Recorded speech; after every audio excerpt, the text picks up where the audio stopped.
Сонымен қатар президент Өзбекстан Олий Мәжілісі Сенатының төрағасы Танзила Нарбаеваны қабылдады. Кездесу барысында Қазақ-Өзбек стратегиялық серіктестігі мен одақтастық қатынастарының өзекті мәселелері парламентаралық байланыстарды дамыту тұрғысынан талқыланды. Мемлекет басшысы қос халық арасындағы достық, тату көршілік байланыстарды нығайтуға Өзбекстан Олий Мәжілісі Сенат төрағасының қосқан үлесін жоғары бағалады.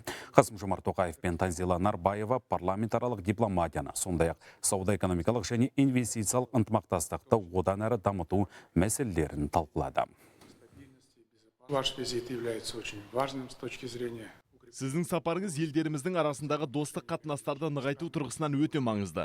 Біз бауырлас өзбек елімен ынтымақтастығымызды дамытуға ерекше мән береміз. Мұны орталық Азия өңіріндегі тұрақтылық пен қауіпсіздікті сақтауда өте маңызды фактор деп санаймыз. Екі елдің ықпалдастығы неғұрлым тығыз әрі табысты өрбіген сайын, жалпы өңірдегі жағдайда тыныш болады. Сіздің сапарыңыз парламентаралық байланысты кеңейту үшін шын мәнінде маңызды рөл атқарады. Просил передать вам свои теплые приветствия. Президентіміз сізге ыстығы ықыласын жолдап, алға қойған міндеттердің сәтті жүзеге асуына тілектестік білдірді. Қол жеткізілген уағдаластықтардың бәрі жеке бақылауында екенін айтты. Біз президенттің бүкіл командасы, соның ішінде парламент оны іске асырып, нақты нәтижеге қол жеткізу үшін аянбай еңбек етеміз.